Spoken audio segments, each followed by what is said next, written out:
Hello everyone, welcome to THT, and today we are going to talk about the Denver and Liverpool sector qualifiers in what we so far was the biggest weekend of Star Wars Limited we've ever had so far. There's a lot of interesting things to talk about, so let's get right into it. After talking about the sponsor of this video, our card market, the biggest marketplace to buy and sell cards in Europe. So let's first talk about the one in Liverpool, because this is the one that me and my teammates attended. This is basically what the meta was like. We got 418 players in total, making it significantly smaller than the one in Milan, but about the same size as the one in Denver. This can be explained maybe because it's a subsequent sector qualifiers. It could also be explained by the fact that maybe we saw what the meta was like in Milan, and a lot of people were just not very excited to take part in it. There could be just a number of reasons why this is smaller, or it could just be simply a coincidence, or simply because maybe the game is a lot more popular in Italy and Spain. We know that the south of Europe has hosted some of the biggest Star Wars Limited tournaments even before sector qualifier was introduced, so that also could be an explanation. So as you can see, the meta is pretty much the same as the one we had in Milan, with the majority of Jango Fett, Quinlan being the second, Amir Piet being the third, and Boba from the new Boba from the Jump to Light Speed still is being one of the most popular leader in the set, and then of course a wide variety of different other decks. Which obviously altogether represent the vast majority of the deck that were being played, which is pretty normal.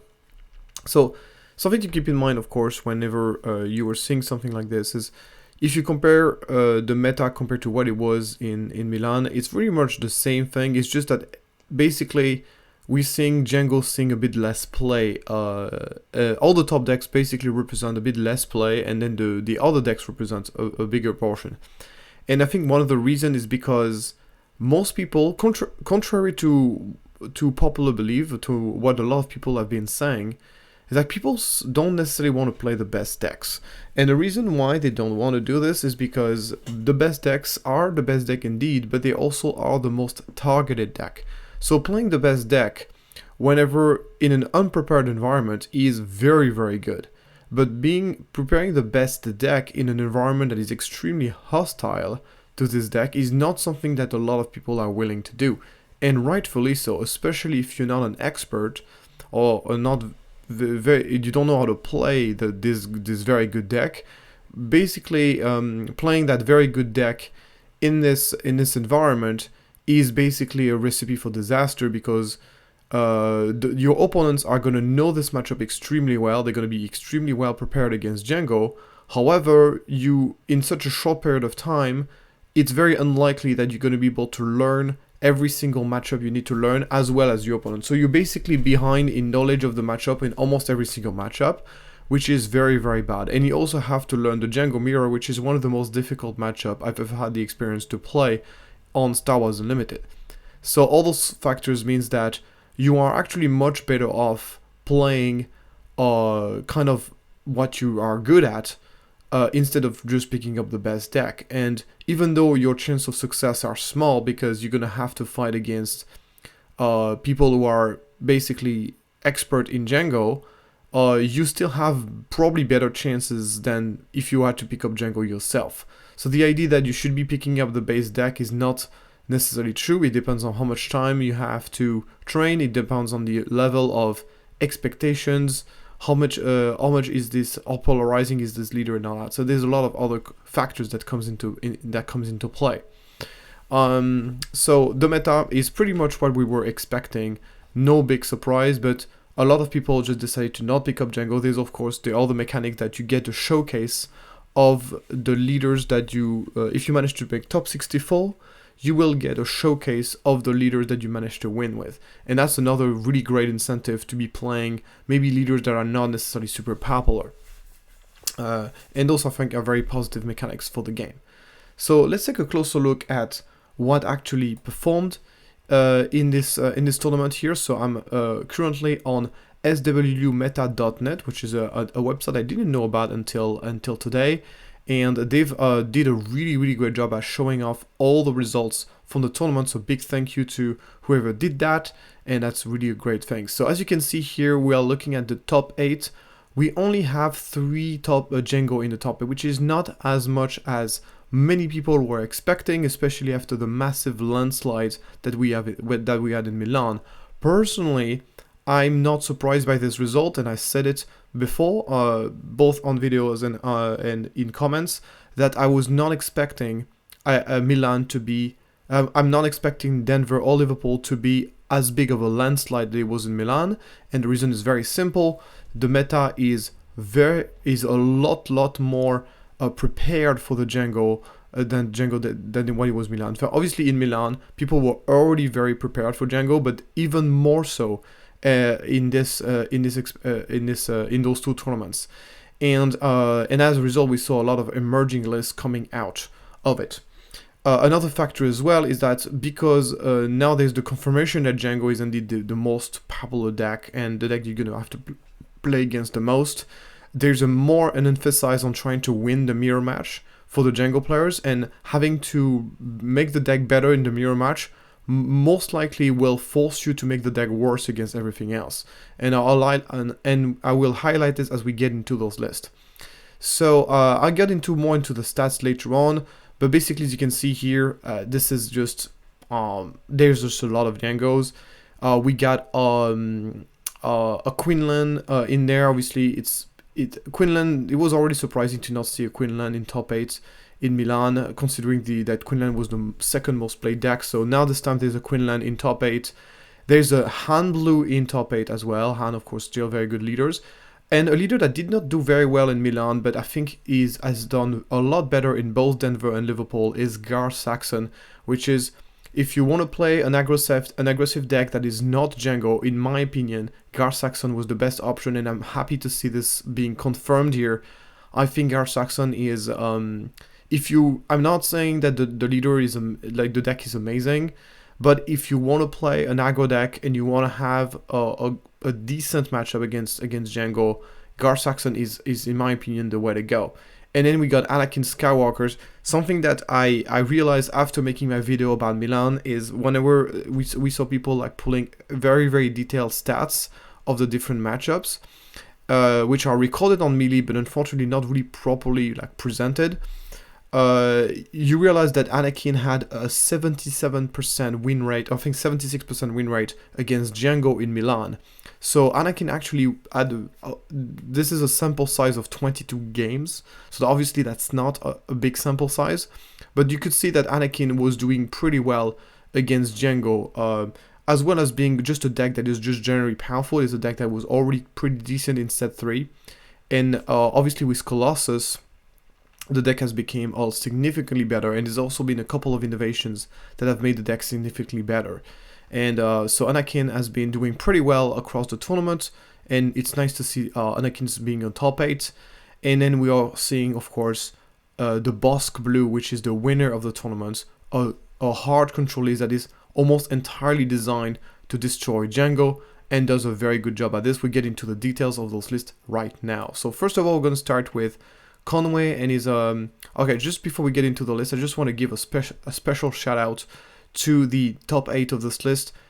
Ego 186. So this player he plays in England, but he's Irish, and since I've come from the Irish community, it is my duty to highlight his results here. Top 8 performances, the best performance in tournament ever done by an Irish person, so that's very nice to see. The Irish have not really performed very well in tournament. There's not that many. Star Wars Unlimited is not very popular in Ireland, unfortunately for me. So not that many Irish citizen. I'm not Irish citizen have done so well in tournament, but it's just a great performance. He's a great X-Wing players, and it's nice to see him doing well in this game. So moving on now to our Han Blue, this Han Solidatious Smuggler Blue, piloted by Conway. So this is a Han Blue, a relatively classic for what we expect from Han Blue.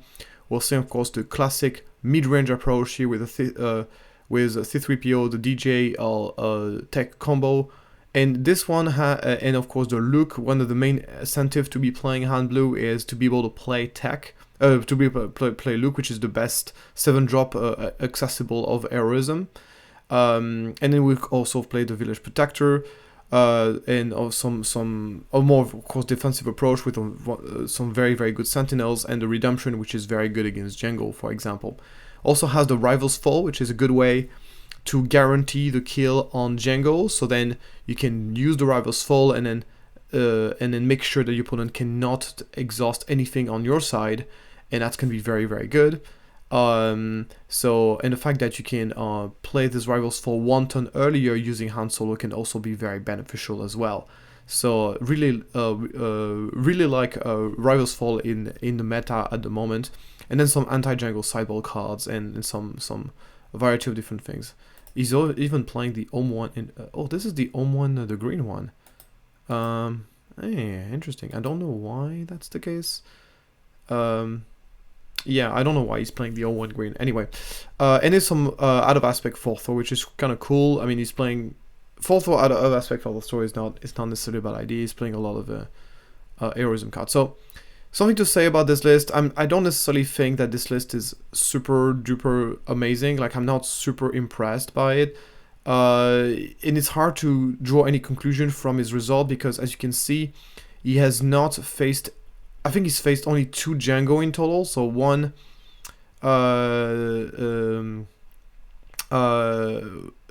against Sip, my teammate, and another one, and he only won against one of those 2. So basically, he only faced 2 Jango in total and has a 50% win rate against it. So hard to draw any conclusion, but it's nice to see Jango Hans doing well on other colors than yellow, even in a pretty hostile environment.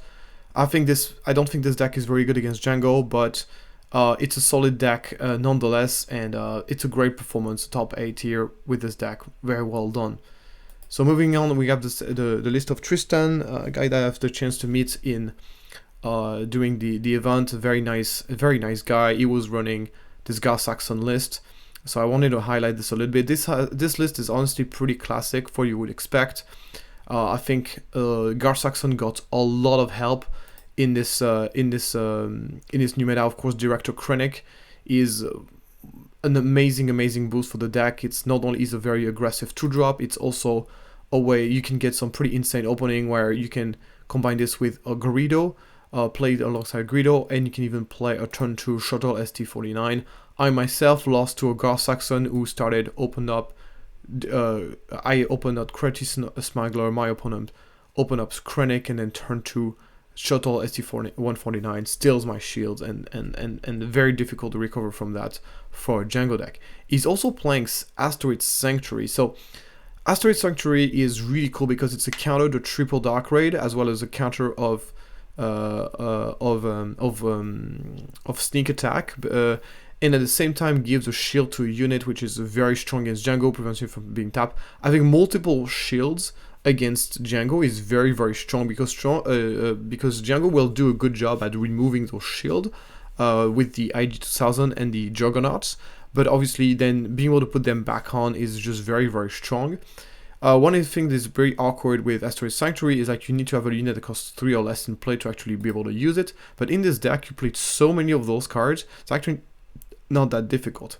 Another card that is also very good is Lom Pike. Lom Pike not only hits for like a truck, and the fact that he has a shield that can get back over and over again is very annoying for Jango, because usually the strategy for Jango against Gar Saxon is to take off the shield, and then once the shield is off, then you can start tapping stuff. But here the fact that Lom Pike can give himself a shield back over and over again is very strong. So there's a lot of very cool cards in this deck here. The Super Commander Squad. So he's playing relatively large units as well that can get. So it's a very different take on the deck, and I think it's something that works very well. Also the Jetpack, another way to get a shield out of nowhere from the Smuggle, is very nice. And then the rest of the deck is pretty much what you would expect. So this is such a really nice build list. It's really shocking to only see 2 copies of 7th Fleet Defender. But I think he wanted to go a little bit more taller, like with really like kind of a bigger card. So yeah, we would actually prefer to go for the Outer Rim Outlaw, which is like I mean, it is better than 7th Fleet Defender. It is like a 4-3 shielded instead of a 4-2 shielded, I guess. But 7th Fleet Defender being space is normally an advantage, but I have to say that being a space unit is not as big as an argument as it used to be, because now the space arena is just so much more contested. So yeah, the rest of the deck is pretty much what you would expect, but it's such a cool list. And he sure took some people by surprise here with Asteroid Sanctuary. It's very, very nice. So moving on here to the Quinlan list of my good friend Big O Notation, also known as Oliver, really a great English player who's been doing performance over and over again in tournaments, and also a very nice individuals, part of the Nexus podcast. They have a podcast here. It's really fun. I got invited here once. It was really nice. Hope to get invited here again. And such a great player, and he went for the Quinlan. So he's the Quinlan, the highest performing Quinlan. His list is relatively, I would say, relatively classic. He's running a couple of 1-drops to be able to ping those 1-drop that some Jango players do play, like the Death Star Stormtroopers, the First Legion Stormtrooper, the Greedos, and stuff like that. But he's also playing the Cartel Turncoat. Usually people would prefer to play R2, the new R2D2 from set 4. He decides to play Cartel Turncoat. I think Cartel Turncoat, generally speaking, an aggressive deck is a better card than R2. However, in this deck, I'm not necessarily a big fan, because the fact that the bounty gives a card to the opponent is very counter synergistic with what Quinlan is trying to do, which is really much trying to strip down and discard your opponent's hands. So it's something that I find a bit counterintuitive, but it's a very small criticism. I think it's a really good card. He also decided to go, usually people play only 2 Falcons and go for the 3 red 5, decided to go the other way around. And you can see he has the Commander in the main, Electronic Magnetic Impulse in the main. Those are like kind of surprise cards, and he brings on more of them from the sideboard, which is really cool. He also even plays a Mace Window in the sideboard. I wonder in which matchup he wants the Mace Window. That's very interesting. Maybe for, yeah, I would be curious to know what matchup he wants this. Maybe in the mirror match, or maybe against Han. It'd be interesting to know. So really cool list, and it is the highest performing Quinlan player of the tournament, and it's not a small feat. He did play against quite a few of them. So yeah, pretty much like almost undefeated until the moment he met SIP and LAG, which are some obviously very tough people to beat. So absolutely amazing performance, and quite a few wins against Jango. And quite a few wins against Jango. Quinlan does not have a very good matchup against Jango, so this is just really cool that he managed to pull that off. Next, we got the list of Ysera. What would be a UK tournament without Ysera in the top 8? Ysera, of course, is undeniably, in my opinion, the best player in the UK. He always pulls off very interesting, out-of-the-box lists that often have massive impact on the metagame. And so he's at the same time a great innovative player, and a player that consistently performs in tournaments. And this time around, he decided, so I just want to say first that this list is absolute trash. And the reason why it's terrible is because FFG gave Ysera an incentive to play more than 60 cards with the base of Data Vault. Not only the card that gives you more HP for running more cards in your deck, which is what Ysera loves to do, always running more than 50 cards.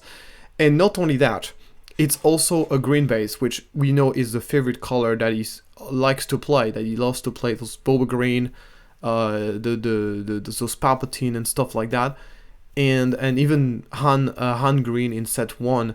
So he loves those green base. So this was a match made in heaven, and yet he decided to run Colossus instead.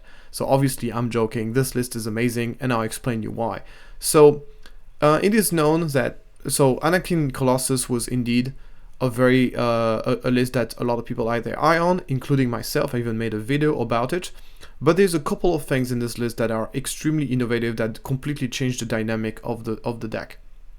So right now, if you have to say that one of the biggest weakness of Anakin is Quinlan, and the reason for this is because you start the game with only 5 cards in hand.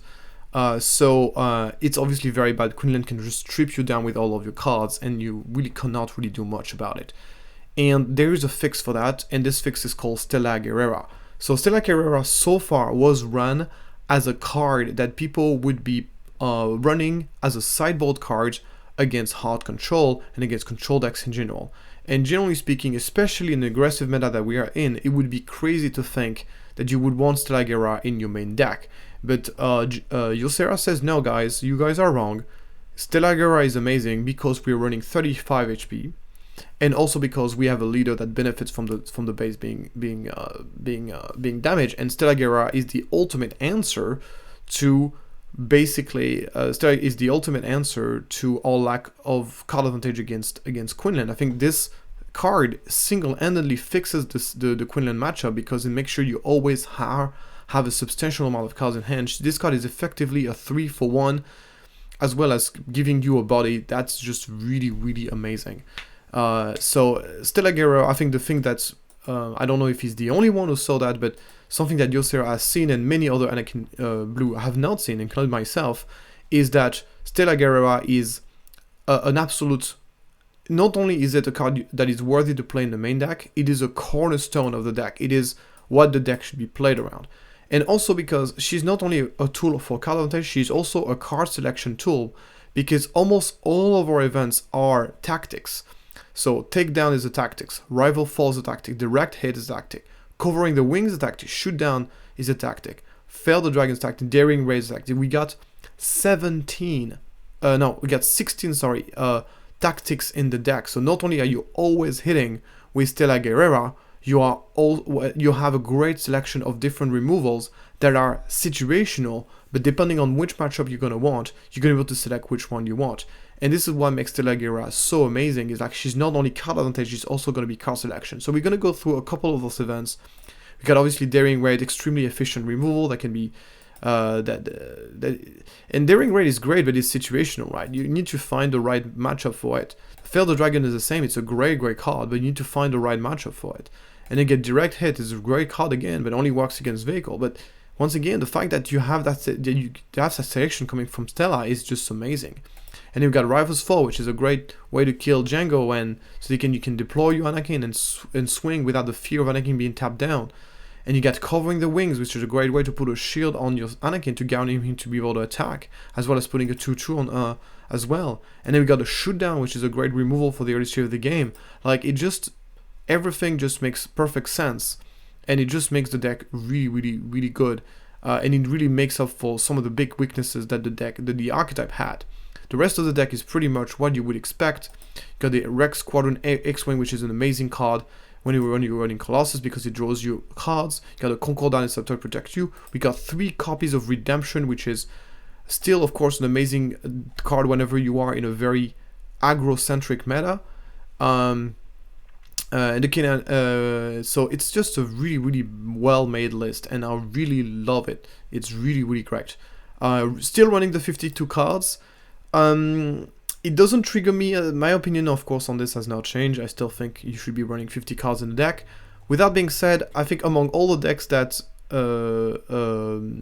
Yosera has designed, this is probably the deck that probably is the least, that suffers the least from that, because I don't think there's a single card in this deck that is necessarily the card that you always want to draw.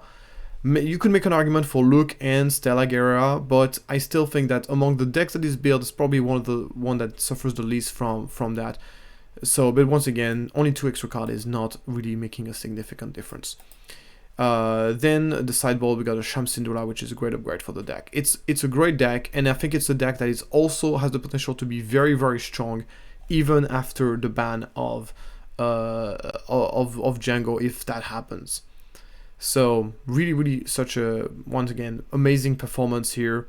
You can see here he won against a lot of Quinlans early on, and put himself in a very good position. And even managed to win against Bosk here, which is also normally a kind of a bad matchup for it's supposed to be quite a bad matchup for Anakin, but Stella Guerrera in the main deck.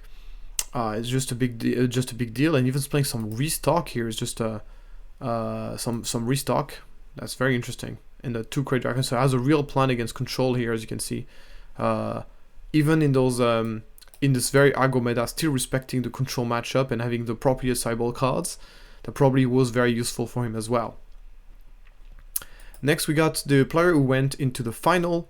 So I'm not going through every single list, guys, because it would take very long, so I'm just going through the most interesting ones. This is the best, the highest performing Jango of, is the list of Jed, so he's running a pretty classic Jango Talking Town list. I think the only kind of very notable things was that he was running, so he was really prepared for the mirror because he was running electromagnetic pulse and also jetpack. I think jetpack is also an anti-mirror tech. Is the idea of like you put this on an important unit, you get a smash a lot, and you put a shield on it, making it so it's very difficult to tap for the Jango players, for the Jango player. And even if you run out of card, it gives you something to do, which is very nice.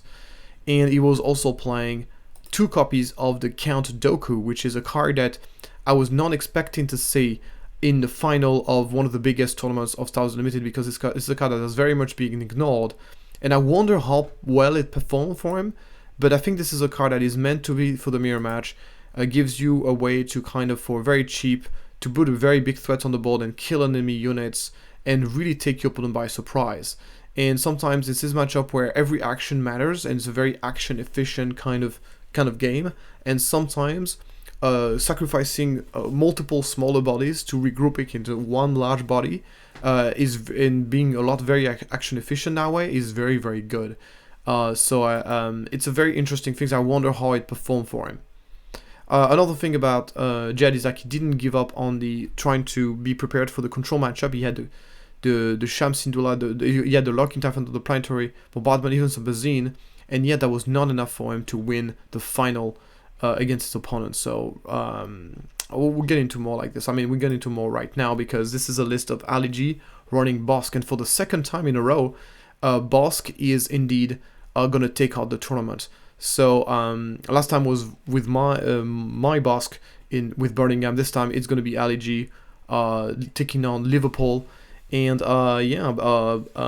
so once again, it is when hard control is being ignored that it hits the hardest. And here's a perfect example for this, with this great meta call to be bringing Bosk to this event. And this is not any version of Bosk, it is a Bosk that is specifically designed to destroy the Jango matchup. And this is by far, in my opinion, the deck that has the highest win percentage against Jango. I think it is the only deck that I know of that can consistently beat Jango, and for that alone, big props to Ali G for finding that list. So he's going on with, he has those 3 packages of Snoke, Client, which we know is one of the best cards against Jango, such a difficult card to remove, and it gives you like consistent healing. The reason why I brought Bosk to Birmingham is because I thought Bosk had a great matchup against Jango, and it's exactly for the same reason why Ali G is bringing it too. But he's making some changes to adapt the list. He's bringing Granite Strike to be able to answer the double 1-drop opening. He's putting the make an opening in the main deck, which is wild, in order to have even more answers, as well as a way to heal. He's bringing out the shoot down to have efficient early game removal against space units. It's absolutely wild. He plays very, very few units. Also, I want to highlight how big of an accomplishment it is to win such a massive tournament with a deck that probably plays extremely long games. So the stamina that you need to be able to play a game like this. With that being said, I think, so people might ask me, is like, you are a Bosk main. I mean, you play a lot of Bosk, and obviously Bosk was a great meta call for this event. Why are you not playing Bosk? Well, simply because I do believe that I don't think necessarily, first of all, I haven't really playtested the deck enough to really find the right list. And you got to understand that this Bosk list is also a very, very big gamble, because there's a lot of things that can go wrong with it. First of all, I don't think Bosk has a great matchup against Quinlan.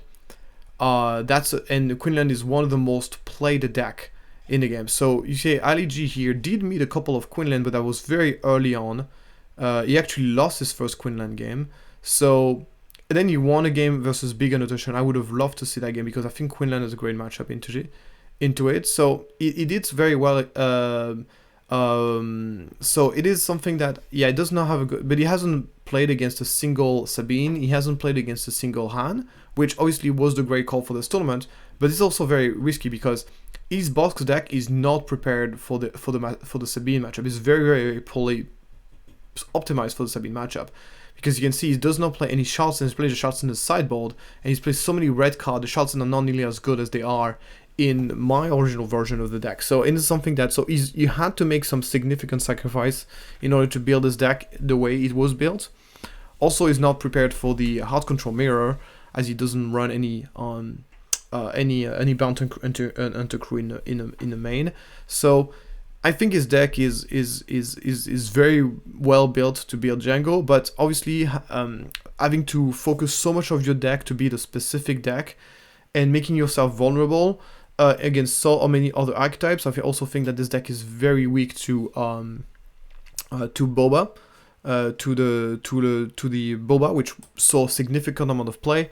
We're talking about, of course, the Boba 4. Because the indirect damage is so incredibly powerful. But for everybody out there that mocked me, almost literally saying when I suggested that Vader Blue would be the best version of Vader, you can see that Heart Control is still very much a force to be reckoned with in this meta, and a great meta call. So of course, congratulations to LG for winning this tournament. So we're gonna go back here to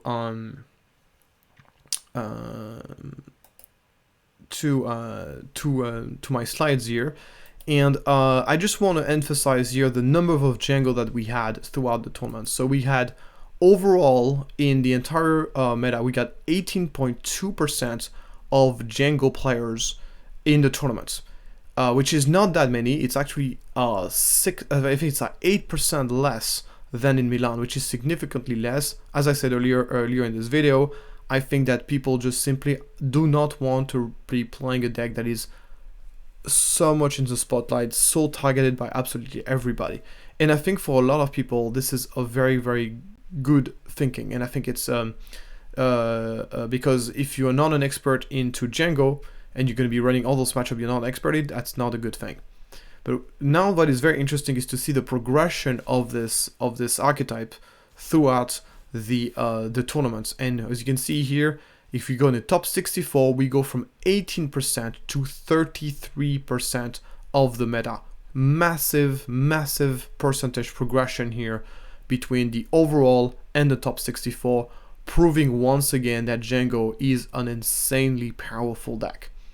And then moving on to the top 32, we got a little dip down to 31.25%, but still very, very massive progression compared to the overall. And if you go in top 8, then we go at 37.5% with, of course, 3 Jangos in top 8. So you can see from 18% to 37%, we almost have a 20% progression in conversion rate here for Jango, which is very much an indicator that this deck is absolutely amazing. And that obviously this is such an amazing deck that just want to highlight the performance of Team Enigma for this tournament. We had the chance to be hosted by You Can Call Me Hal, which was one of the casters for this event, and also someone is local to Liverpool. And here you can see Beton, and this is on Sunday night. Basically, after the end of the tournament, we just played 2 days of intense Star Wars Unlimited. And what do we do when we get home? Play more Star Wars Unlimited. Between watching the Denver sector qualifiers at the same time, eating some food, having a good time between friends, and playing some games. And yeah, I just thought that was such a cool picture, showing us the passion that we have for the game, and also the team spirit that we have at Team Enigma, where we all slept in the same room and just enjoy time between good friends. And I think this is what the teammate for TCG is all about. It's just not even being a team, but just being with your good friends and having a good time is what it's all about, whether you win or whether you lose. But in the case of Team Enigma, we are more on the winning side of things, because once again we got some amazing performances from Sip, which made top 3 with his Jango Fett, and Beton who made top 11 with Jango Fett again. So absolutely amazing performances from those two players. Obviously, I mean, it's a good time to be those guys, because obviously both of them were extremely played a lot of Jango in set 3, especially Sip. So obviously, whenever Jango Fett became so incredibly strong, it was of course extremely beneficial for them, because they knew the deck very, very well already. So all they had to do was to train against the different Jango counters and improve their Jango mirrors, which has evolved a lot since the previous set. And as a result, of course, they are just so incredibly well positioned to win tournaments. And I think this is not only true for the two of them, it's true for pretty much every single Jango main that was doing very well in set 3. Well, you see them doing extremely well in set 4, because obviously the deck has got so much stronger. So it's a really good time to be a Jango player. But of course, this is only a limited time offer. I don't think this is gonna last very long, so you better enjoy it, and you make sure that you can be sure that Sip and Beton squeeze the most value out of this metagame. I just want to talk about my personal performance, because obviously I also entered in this tournament. I basically played Jango as well, and I ended up at 6th-3, which is unfortunately one game short to be able to make it to day 2, and I ended up in 63rd. So I was within the top 64, which is the top 64 is basically where you get prize, basically. Overall, I'm obviously it's the first conclusion I make is like it's hard to become an expert in a deck in only 2 weeks. Basically, I spent the vast majority of the month of March basically trying to beat Jango. I've tried so many different decks, playing against obviously Beton and Sip. Obviously, it's very hard to beat them already when they play regular decks, but when they play the most busted deck we've ever seen in Star Wars Limited, it's very even harder. And since I basically failed to find anything that would beat them, I would just decided to join them and play the deck. The only problem is that obviously first of all, I'm not really an aggro player. I'm more of a value-oriented player or a control player, and obviously having to switch over to an aggressive deck was very difficult. Also, Jango is not an easy deck to play, contrary to people's belief, especially the Jango Mirror. So having to learn all those things in only 2 weeks, obviously with the busy life that I have, having a full-time job and all this, was not maybe not the best idea in the end. So definitely there's a couple of games that, maybe 1 or 2 games that I've lost that maybe a better player would not have lost. With that being said, I'm still relatively happy with my record, because if you look at my games, I won every game that I've won. I won very easily into 2-0, and the game that I've lost were very close and losing 2-1. So overall, my record in terms of winning and losing, I think I'm on like 12 win and like four I think it's like 12 win and like 6 game losses or something like that. No, it's like 12 win and like 4 game loss in the end. So my win rate was very high. So I'm still happy about my performance, obviously, but I was hoping for more. I was hoping to make it to day 2. Honestly, that was kind of my objective. So a little bit disappointed, of course. I think, as I said, if I was a Jango expert, there's a couple of those games that I've lost that I would not have lost otherwise. So that's of course the trick whenever you only have such a short period of time to learn a deck. And also got some really unlucky games, especially against Quinlan. So what happens against Quinlan is that Quinlan is normally a pretty good matchup for Jango, and this is a matchup that actually played quite a bit, and I had a pretty good win rate on. The problem is whenever your opponent discards your entire hand and you end up in the top deck situation, which happens very often in Jango, you are basically on top deck mode, and whenever you're playing top deck mode, obviously if luck is a really big factor, and if you don't draw anything good, then you just simply lose the game. Even if you miss, like, because you're playing a 25 HP base, even if you miss like 1 turn of draws and you manage to put your opponent up to 22 and you don't find anything, your opponent can just come back and kill you. So yeah, a couple of unlucky games. That's part of the game as well. But yeah, that's basically my tournament performance, and I'm really happy to. I'm hoping that we're not going to be in that meta very long any longer, because this is not really beneficial at all for my playstyle. Okay, so this was, for people who are curious, this was my list. I'm showing it off because it was not only my list, it was also the list that Sip and Beton were playing. Of course, we're on the same team, so we play each other. I think the only difference that they had, it was they were playing the full package of Stormtroopers, while I was playing one extra Cad Bane, because I was a little bit afraid of the Cad Bane blue mid-range deck, in which Cad Bane is very strong in. It's also quite good in the mirror, so I really was fine with having the card. So basically the main deck was almost entirely built to beat the Jango mirror, so it was really focused on beating the Jango mirror.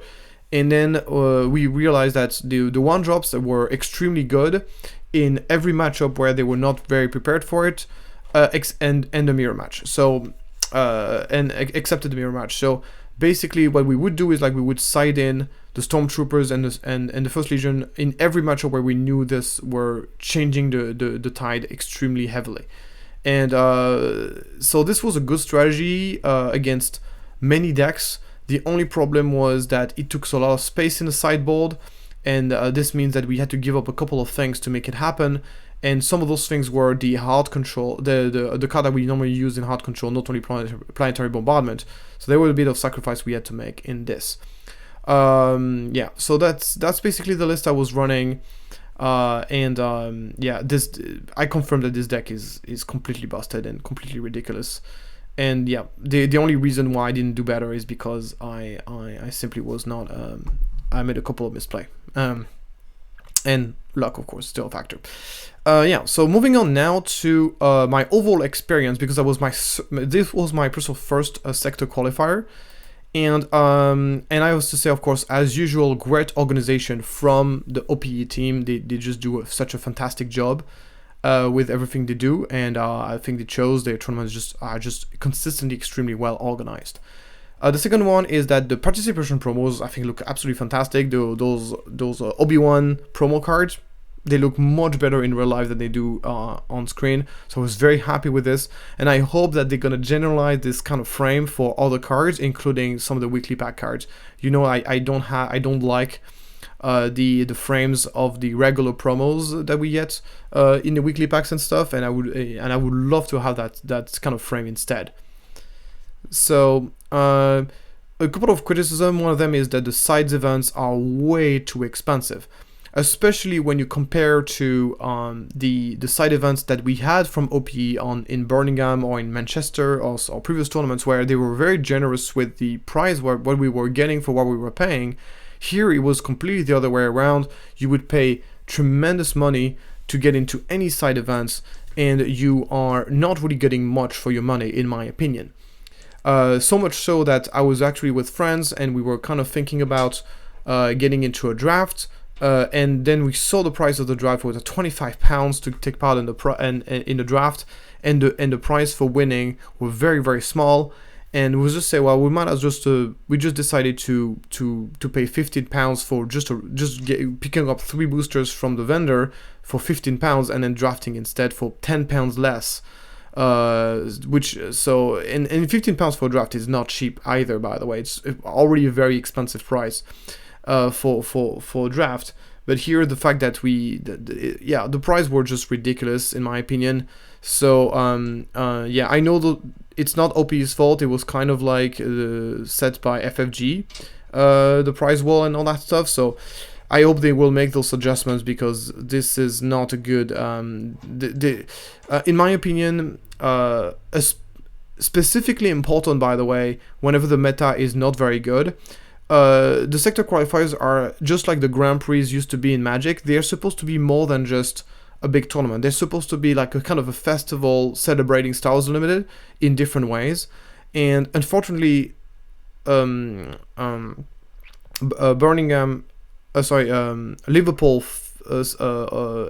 all the other sector qualifiers failed on that regard. I know they tried to do some damage control in Denver by reducing the price of the for to get a playmats. You only needed like 1,000 points or 2,000 points. But yeah, I think it should be more well organized, and they should be the pricing should be a bit more fair. Because I think those moments should be a celebration of the game. They should be the high points of the game, and especially for people who don't manage to make it to day 2 or drop relatively early in the tournament. There should be some fun things to do in the game. Instead, there should be a celebration of Stars Limited, and I think the game very failed in that regard. Another thing that I didn't like as well is that they didn't have any large or draft or seal tournament. So the only thing you could do to play sealed or draft was to run your pod, which, as I said earlier, were outrageously expensive. And I also really enjoyed like the super draft that we did back in Manchester.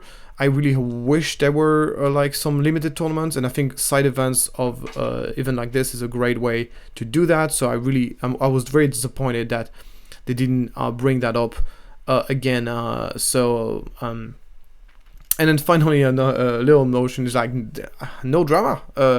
Every event of Stars Limited, there always like at least one big controversy. This time around, no controversy at all.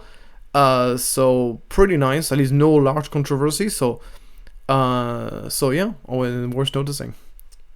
So moving on to Denver, I will have a lot less to say about Denver because obviously I was not part of it. And we're going to take a look, of course, first at the meta. As you can see, it is fairly similar to what we have in Liverpool. The only difference is that Piet saw less play and Boba Fett saw a bit more play. Quinlan saw a bit less play. So it's a bit surprising to see Boba Fett being even as popular as Quinlan, which obviously Quinlan is just so much better as a deck than Boba Fett. I've talked many times about Boba Fett Yellow. Boba Fett Yellow is one of the most overrated leaders I've ever seen in my life. As I said, he's not a bad leader, but the problem is like he's worse than Jango. So the problem with that is that I'm usually going to be way tougher on a leader that is maybe a little bit worse, but at least does something unique that no other leader do, and I have a very specific place in the meta, rather than a leader that maybe is a bit stronger, but is just a worse version of something else. And it's something that is consistent. So yes, in a vacuum, the Boba Yellow deck is a pretty good deck, but it's just mostly a Jango deck, but worse, like significantly worse.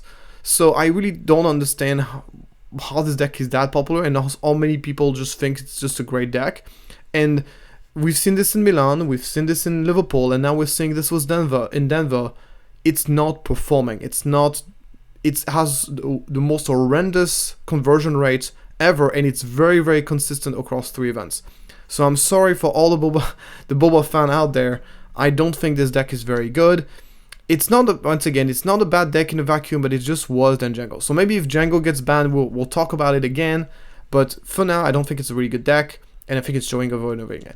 For Piet, I'm a lot more surprised because I had personally very good performances with the deck, both when I was playing against random people than when I was playing with my teammates. So I'm a bit surprised that Piet is just doing so poorly in tournaments. And I would be very curious to know why really that's the case, but I have to dig a little bit deeper to find this out. Anyway, so as you can see, of course, Talking Down is tremendously popular. This is not a surprise at all, as we know, because it's basically the base that the 2 most popular deck in the meta uses, and it's also a base that, so moving on to interesting to see Colossus being the 3rd most base. Why? That Colossus is a very good base, but seeing this being the 3rd most played base in the game, that's crazy. Very interesting. Okay, so before we get into that, we get into a bit more of the deck list. So we're gonna start here with the top 8. So in top 8, we had 5 Jango Fett. So basically my prediction for how many Jango Fett we were gonna get in top 8 in both Denver and Liverpool was about 4. So we ended up having 3 in Liverpool and 5 in Denver. So I was pretty much right. And some pretty interesting list here. We know that Jango Fett is not played exactly the same way in the US that it is in Europe. So we could talk about those differences. First of all, of course, you can see there's two Jango Fett with 30 HP base, and I'll give my opinion about this. And there's a Luke Skywalker in yellow, also a Boba Fett that almost made it to top 8, but once again, if you look down, you will realize he's very much the only Boba Fett that made it to anywhere near the top 64. And he's very much like it's nowhere to be seen. So it's very much just an exception, not really the rule. And considering that it was the second most played deck, it's a pretty horrendous result. Also, Quinlan didn't do so very well. As you can see, very few Quinlan in there. The top is just incredibly dominated by Jango. Very similarly that it was in Milan. I can my explanation for this is that maybe because in Europe we had the Milan sector qualifiers before, so a lot of the top players basically kind of had a bit more experience and way to adapt to Jango. Maybe in the US they are lagging behind a little bit because they didn't have that super major big tournament just before. So, or at least or maybe some did, but they were maybe misled by the Both on Network tournament, in which Jango did not dominate that much, but because it was such a different tournament in terms of its structure, it led to pretty different results, and that could be an explanation why people maybe were not as prepared against Jango, or maybe they were and just the deck is too good. Anyway, it's hard to say. I would have to look at every single list, every single matchup, man. Obviously, can't really do that. So we get into the different lists. So first of all, I just wanted to give a special mention to Mr. Athos and his Darth Vader Dagobah Swamp, which is the first person to ever manage to get the Darth Vader showcase, because he's making he managed to make it to I don't remember his record, but he's basically he's on the record of 6-1-2 in rank 38 overall, which is a really amazing performance. Especially with Vader Blue, which in my opinion is not a very good deck. But I was right by saying that Vader Blue is indeed the best way to run Vader in this meta. If you want to get a Vader showcase, I've showed it in my video that the two best decks are obviously Luke Green and Vader Blue. And indeed, it's the Vader Blue who gets the showcase, so I'm pretty happy to be proven right on this specific point. So he's running a control list, but he's not like super hardcore on the event. He's playing quite a few units. He's playing Shalsen, he's playing the Palpatine, the Long Pike. So he's playing a bit mid-rangey. I mean, once again, he's still playing Pershing and all that stuff, but like he's really playing like a lot of cool stuff. So this is kind of nice. And he's running the Desmark Entrange, so yeah, pretty much what you would expect, right? Just playing quite a few units compared to what you would see from the out control list Bosk that we saw earlier. Then I also wanted to give a special shout out to Alaya Organa Lake Country. Nice to see Lake Country having a little bit of success with a rank 21, which is very impressive with a deck like this. He's playing sort of like a mid-range version of Leia that is trying to place massive units and then try to take advantage of Leia's ability with everything being a rebel and stuff. It's a really cool list in running Lake Country, because Lake Country, in my opinion, is the best in a green deck, because there's very few incentives to be playing double green in this game. So if you're going to be running a mono green list, might as well just get yourself 4 extra HP instead of trying to get access to the double green card, which aren't even that good to begin with. So in terms of his record, he has basically 8-3 and 3 draws. Is that 3 draws? No, 3 defeats. Sorry, 3 losses. Basically at the end of the tournaments here, which is unfortunate. Did not encounter many Jangos, only 2 Jangos, and relatively early on. It's always good to meet the Jango. He actually only 2 Jangos, and he actually lost again one of them. And the first one was just a round 1, which you know that there's people bringing Jango that not necessarily know how to play with it. So it's obviously not a deck that I would advise to play against Jango.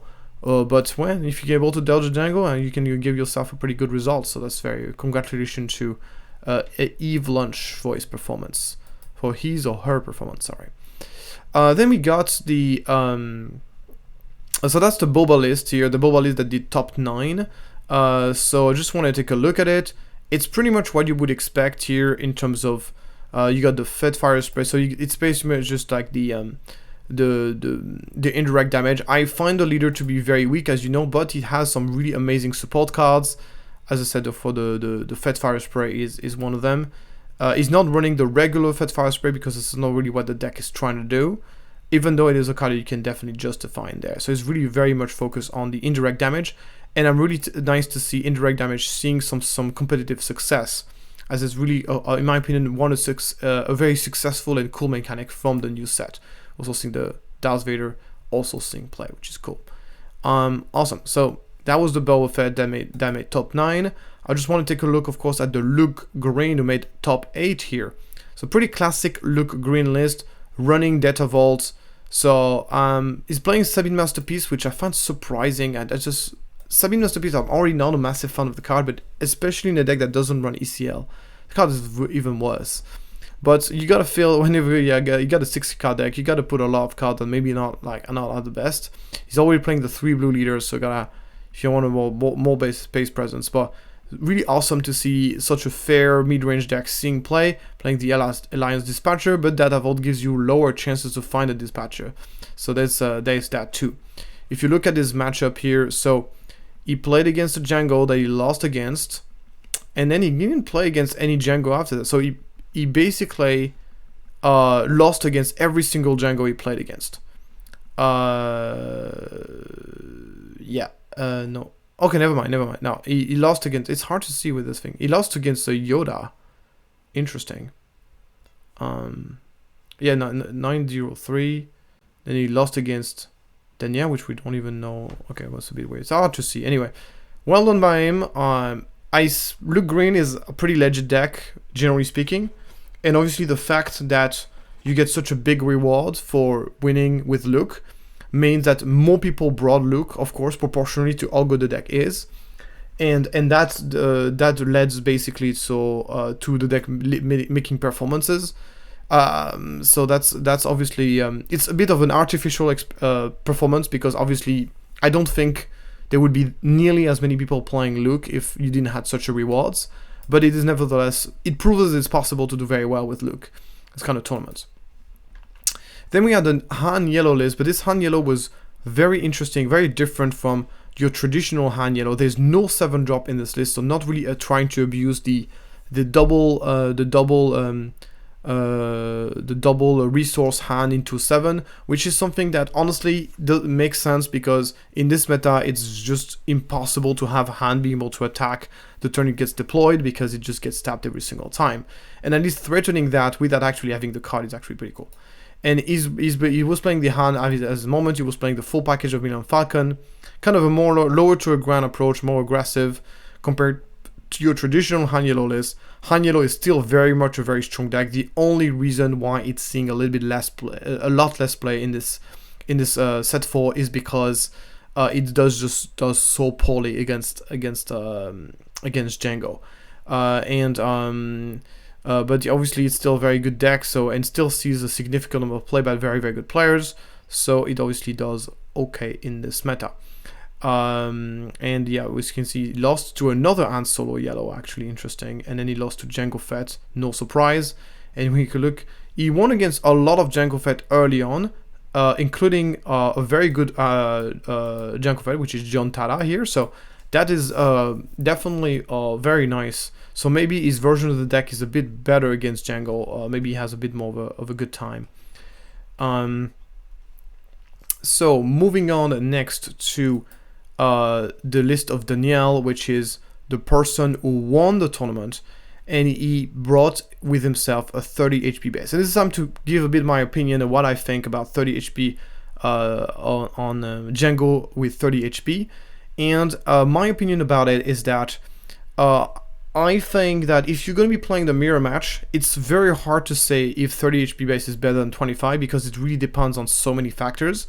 But I would say that in the mirror match, there's a good argument to be made that at least the 5 HP gives you a kind of a guarantee blanket thing that really matters in the matchup, while there are situations where Talking Town is not immensely impactful. So maybe I wouldn't say it's better than Talking Town in the mirror match, but at least it's a bit more reliable.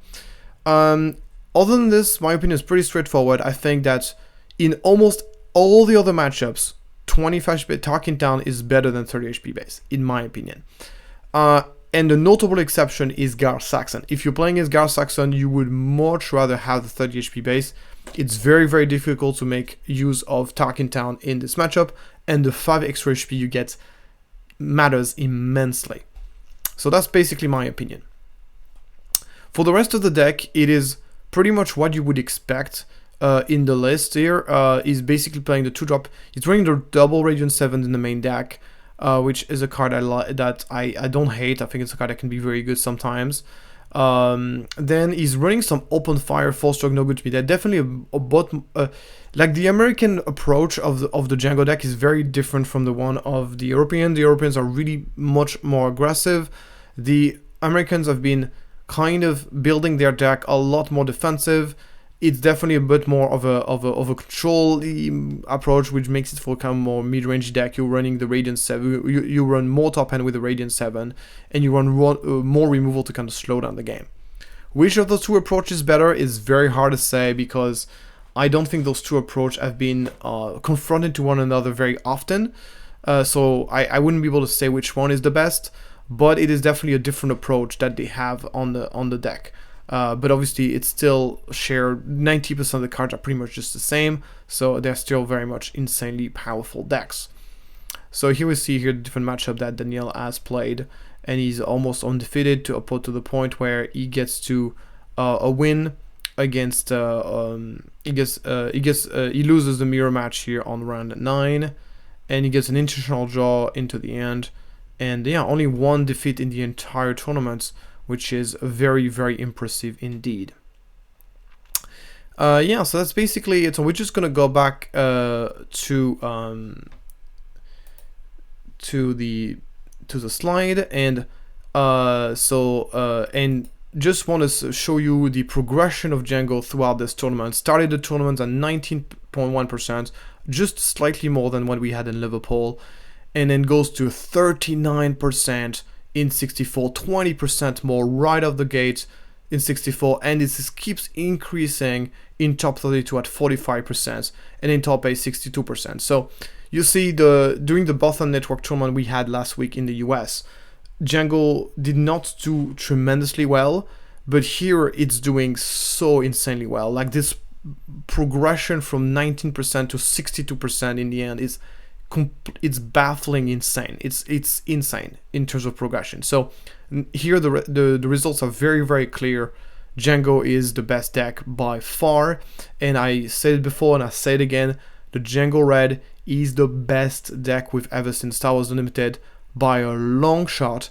And if you compare this to Boba, I think Boba, of course, as a leader was insanely OP, but there were just a wide variety of different Boba you could play. You could play Boba aggro with red, you could be playing Boba tempo with yellow, you could be playing Boba mid-range value with green, and you could be even playing Boba control with blue. We're just talking about one single deck combination with the base, the Jango Talking Town, Jango Red, that is just completely absurd, and those numbers are really clearly showing that. So before we draw a conclusion about this video, I just want to give a little shout out to Stella Guerrera. As you can see here, a rare that is basically you can pick up from Card Market for only 2 cents, so very, very cheap. But you can see the dynamic here, the price is going up and up and up and up. This is the average price is going up, so pick up your Stella Guerrera for almost nothing while you can, because it's not going to stay at that price for very long. I can guarantee you this. I think if there's one thing that Yosera has proven is that Stella Guerrera is more than just an anti-control card. It is a staple of the Anakin deck, and I think this is something that is going to drive the price of the card up. So basically, personal conclusion here of this weekend. The first conclusion is that we are confirming the status of the tier 0 meta. So what is a tier 0 meta? It's a meta where there's one clear best deck, and you are either playing this deck or you are playing a deck that is countering this deck. That's what a tier 0 meta, and I think those 2 additional tournaments have completely 100% confirmed that we are in such meta. The other thing is that there are indeed counters to Jango. I think the best counters to Jango right now is going to be the boss card control deck. This is what I won Liverpool, so, and the results are very conclusive. I think it's the only deck that can consistently beat Jango. What I mean consistently is someone has a matchup that is above 60%, I would say. But it has, obviously, in order to be able to beat Jango, it has to make huge concession in its deck building and becomes weak to a lot of other decks. So that's something that is really very important to understand. And then, yes, something in Jango needs to be banned. That's something that I've said before in Milan, and it's once again been confirmed here in Denver. Liverpool this weekend was absolutely decisive in terms of showing to FFG why the deck was powerful. Actually, one of the reasons that pushed me to play Jango is because I wanted to contribute to showing off that Jango was indeed overpowered, and I did that by having a very good win record. And I hope that this will be enough proof for FFG to do something about it. We know that there's going to be a stream on Wednesday that's going to talk about the state of the meta and give us some updates.